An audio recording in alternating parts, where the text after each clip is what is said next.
let's be honest with ourselves. The situation between Iran and Donald Trump is just a little bit complicated.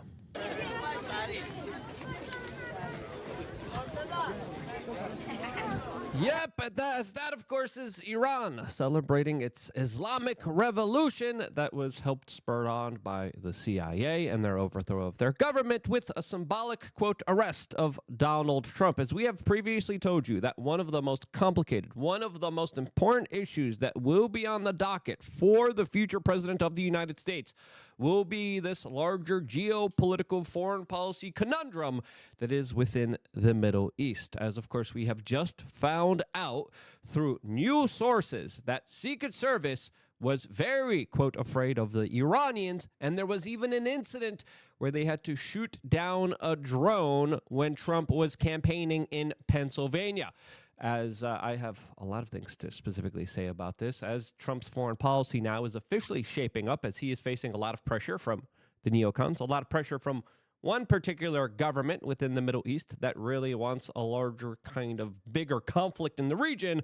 As we have to understand here, the plot to get rid of Iran has been in the works ever since the Project for a New American Century, as there have been now many whistleblowers talking about, hey, the Pentagon, they've been wargaming, planning this, and literally trying to achieve this for a very long time. Now, as we know, and as we previously documented, Donald Trump doesn't usually play ball with the Pentagon or the CIA or these larger intel agencies, as even according to Julian Assange, it was Donald Trump that said no to the CIA when they came to him and said, we're just, that little government there in Syria, we're just going to overthrow them. And Donald Trump was like, the hell you're not.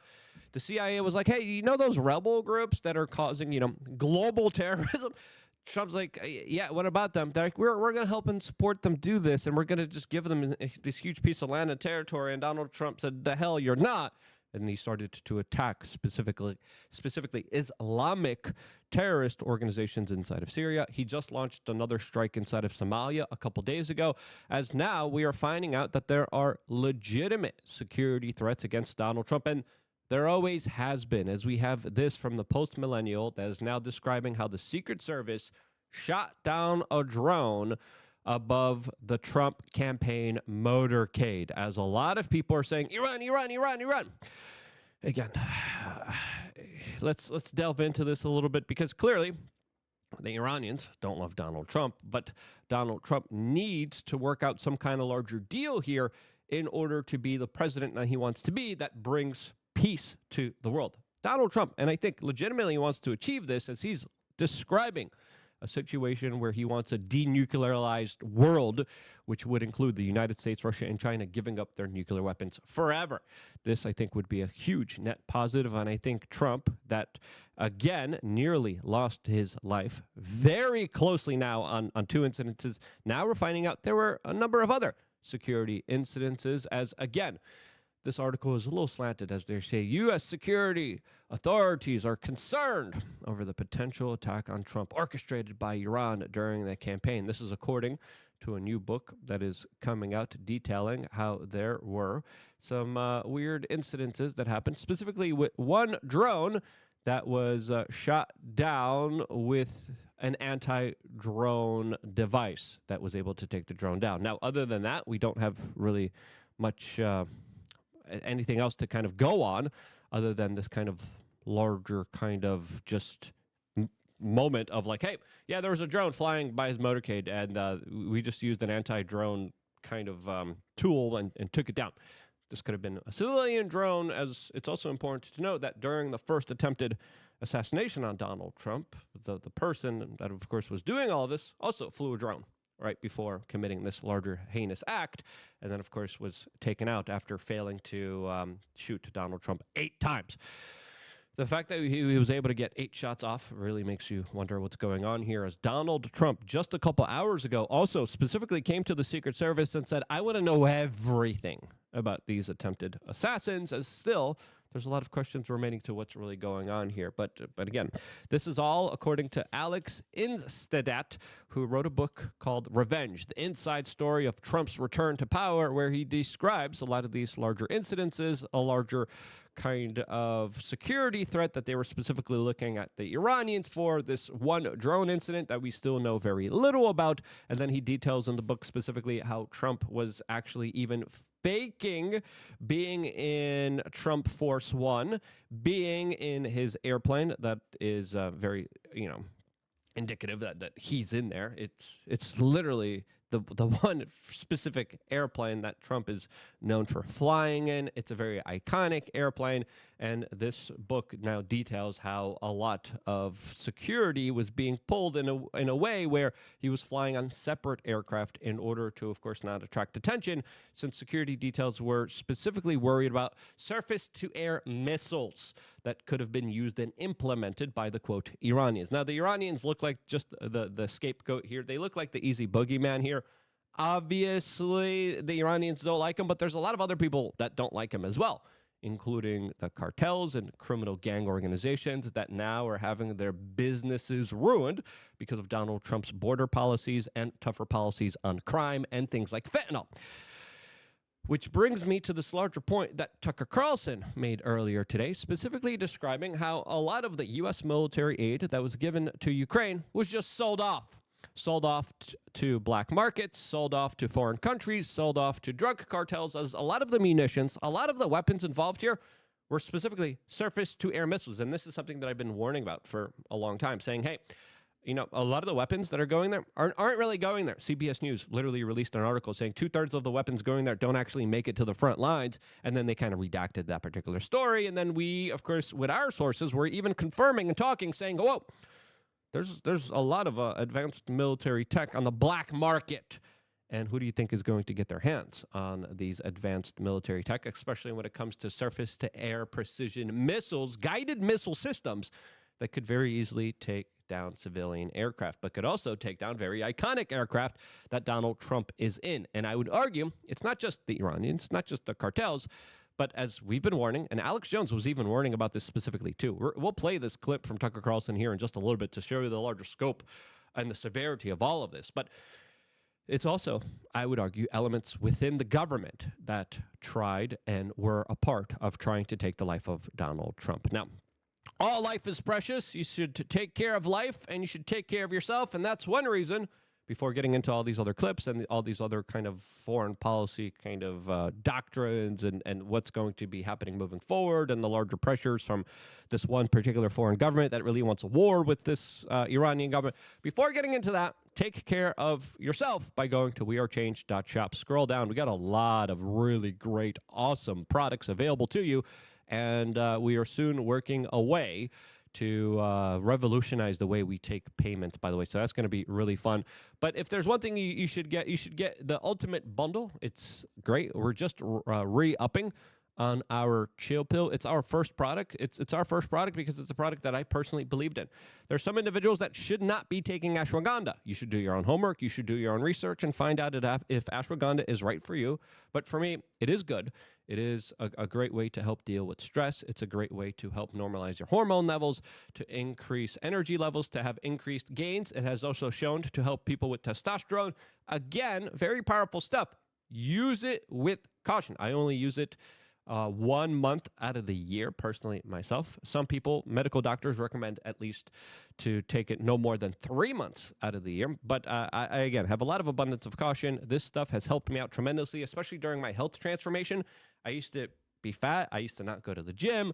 I used to have panic attacks. I used to have high levels of anxiety. And then I said, you know what?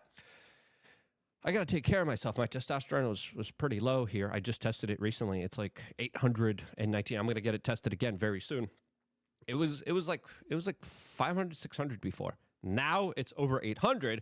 I think partly that is because of my supplementation of ashwagandha, me working out, sprinting, very good for testosterone. So if you're a male, especially if you're getting older, check out the Chill Pill. It might be right for you. Get it on wearechange.shop and make sure that you are becoming the strongest, most healthiest, most amazing version of yourself, since there is a larger agenda to make you fat, weak, sick, and dumb. As let's get back to this larger Tucker Carlson clip that he just released that I think was definitely on the money, as this is the segment that I really wanted to highlight here that does specifically talk about how the U.S. intel agencies literally just threw advanced tech all over the world. Some of the worst people have it in this world, and they will be using our own taxpayer-funded advanced weapon systems against our own citizens and potentially against Donald Trump, who is vulnerable every time his jet takes off. That is a serious threat, a legitimate threat, and why Donald Trump is literally faking taking off and flying and flies on other aircraft right now because of this larger security threat that is clearly there because of all the horrible, mismanaged, bureaucratic nonsense that was previously allowed under the Biden administration that also conveniently armed the Taliban. Selling a huge percentage, up to half of the arms that we send them. Half. And I'm not guessing about this. I know that for a fact, okay? Not speculation. And they're selling it, and a lot of it's winding up with the drug cartels on our border. So this is a crime, what's happening. Our intel agencies are fully aware of this. You tell me they're not profiting from this. Of course, you think the CIA is not profiting from this? Yes, they are. I can't prove that, but I believe that. What they don't know this. I know this, but they don't know this. They know this. And no one is saying it. Like, no American seems aware of this. We're sending these arms to Ukraine, hundreds of billions of dollars, and it's being stolen and sold to our actual enemies. Like, what the? I'm trying not to swear. What is this? Yeah, well, the reason why is because you have Zelensky, it was about 3 weeks ago, I think, was specifically asked this question. So he went at some length in one of his interviews to say, oh, no, absolutely not. There's no truth to that at all. We've implemented all this thing. I know that, but the media just reported what he said. You know, the New York Times could get on the web and order Ukrainian weapons. That's a fact. I'm not guessing. It's a fact. They could do that today. Like, yep, as Vladimir Zelensky looks like he's trying to save face with a lot of these specific accusations now coming forward, saying, yeah, well, where's the weapons that we gave you? As he came out and said, yeah, about $100 billion that was supposed to go to us just never went to us. We don't know where it went. As now people are waging an all-out frontal disinformation war against Elon Musk that allegedly is threatening to release everyone's secret Social Security numbers. Again, absolute nonsense, as Elon Musk is now kind of getting closer and closer to finding out where did that money actually go to, who did it go to, and why were the soldiers of the Ukrainian front line screwed over? Why were the people of Ukraine screwed over? Why was the government of Ukraine participating in what clearly was a larger kind of extortion operation here? As we have to remember, we're coming to a very important kind of pivot point. And I've been warning about this for a long time. As soon as Trump got elected, I said one of the biggest challenges is going to be Iran. How is he going to handle Iran, since there's a larger concerted effort and always has been a larger disinformation effort to try to pin them on his assassinations? As soon as the assassinations happened, the corporate media went into overdrive trying to underplay it, and then social media went into censoring a lot of those iconic images. But then, when they did talk about it, they're like, this could have been the Iranians here, as we still don't know. The fact that we still don't know what just transpired, who was responsible, what was the larger motive of these larger assassination attempts on Donald Trump is absolutely insane here. And we have to understand here the threats against Donald Trump are legitimate, but I believe the biggest threats, and if I had to level them, yes, there are some Iranian proxies that are pissed at Donald Trump, especially with what happened with Soleimani. I would give that, a lower threat assessment. Bigger threat assessment, the cartels that are really pissed off, probably have advanced missile systems now, and now we're getting just absolutely obliterated. Third is the intel agencies that run all of these corrupted backroom dealings and profit off of a lot of the sinister, more corrupted nature of all of these larger operations. And I would say those individuals are particularly more responsible here for the larger threat against Donald Trump. As Newsweek has another article saying Iran sends warning to Donald Trump, which again, Donald Trump has been responding to this in a way that kind of even surprised me. You could see him say, yeah, I believe in God more than ever. I want peace more than ever. I want to end these wars more than ever. And it actually does look like it's true here, as President Donald Trump said, quote, I would like a deal done with Iran on non-nuclear. I would prefer that to bombing the hell out of it. Now, yeah, that's a little bit of a bombastic statement, to say the least here. But it's important to know here that there is still some kind of larger element that Donald Trump does believe in, as there are news reports of him ordering the obliteration of Iran if he's ever assassinated by, quote, Iran. This would be, I think, a perfect trap that he's setting up for the intel agencies that now would love to have both. As we have to remember here, now the recruitment commercials are a little bit different than they were previously beforehand, as a lot of people like myself are asking, is there actually a larger potential for war here, as clearly now white guys are returning to these larger advertisements when previously they were obfuscated and shunned and attacked because of the way that they were born? As it's pretty clear here, the larger kind of strategy, the larger kind of plan here has always been attack Iran. And we have to understand here now the situation in Gaza also complicates the situation very severely, as clearly the Israelis and Benjamin Netanyahu really want larger escalations and want military strikes on Iran. Donald Trump had to say no to Benjamin Netanyahu. This is according to Haaretz, as we are getting the analysis here that Trump shut down Netanyahu on Iran, as Netanyahu specifically pushed for the United States to strategically attack Iran and to attack them militarily. Now, that would be a big mistake, a grave mistake, and it would fall into this larger kind of intelligence agency trap that they have been building and fomenting for an extremely long time. If you remember, U.S. General Wesley Clark, who we talked to, by the way, many years ago, said specifically, there's a plan here to specifically go after 7 countries in 5 years. Now, the plan definitely has been kind of shifted here amongst the years here, but Iran is still one of the few countries that hasn't been toppled, that hasn't been taken over out of all those other 7 countries. All those other 7 countries have been attacked by the United States, have been taken over by the United States, have been hijacked, and have been officially put under the sphere of influence or under just the total state of destruction. And again, Donald Trump has been issuing these larger sentiments here in the face of a lot of these larger groups, larger organizations that just want war. Even Patrick Bet-David of Valuetainment was talking about larger economic war that he wanted to see waged on Iran, which Donald Trump actually pushed back on, which was a very interesting kind of exchange here. Tanks running around. What's going to happen to Iran with you by the end of your administration? I would like to see Iran be very successful. The only thing is they can't have a nuclear weapon. Are you okay with the same administration and way of governing stays, or would you like to see it go back to the 70s when Shah's was running it and Iran was one of the top 3 countries in tourism? We can't get totally involved in all that. You know, I mean, we can't run ourselves. Let's face it. Sure. Patrick, we can't run ourselves. You put sanctions, they don't have, the people are going to turn and flip on them. It's not going to be a... The sanction doctrine hasn't really worked in Venezuela. It hasn't really worked in Cuba. And to think that it's going to work in Iran, I mean, it hasn't worked in Russia. And economic pressure is one way to kind of bend someone. But the Iranians now are kind of signaling that, they're willing to give diplomacy another chance here. It looks like Donald Trump is negotiating. There's some people within the Iranian government, like their president, that are accusing the United States of, quote, fake diplomacy. But there are other religious and political leaders that are saying, well, let's try to at least negotiate here. Let's try to see what we could do here, as the situation in Gaza probably will be a part of the deal. This, as just a couple of moments ago, Israeli troops withdrew from the corridor that split up Gaza into 2, and there's larger now talks about the United States taking over Gaza, as Donald Trump just announced that Palestinians wouldn't be allowed back into Gaza under his plan. Now, moving 2 million people, displacing them from their kind of land and territory, I don't think it's a smart strategic move. I think it would lead to a lot more instability, specifically with Jordan, specifically with Egypt.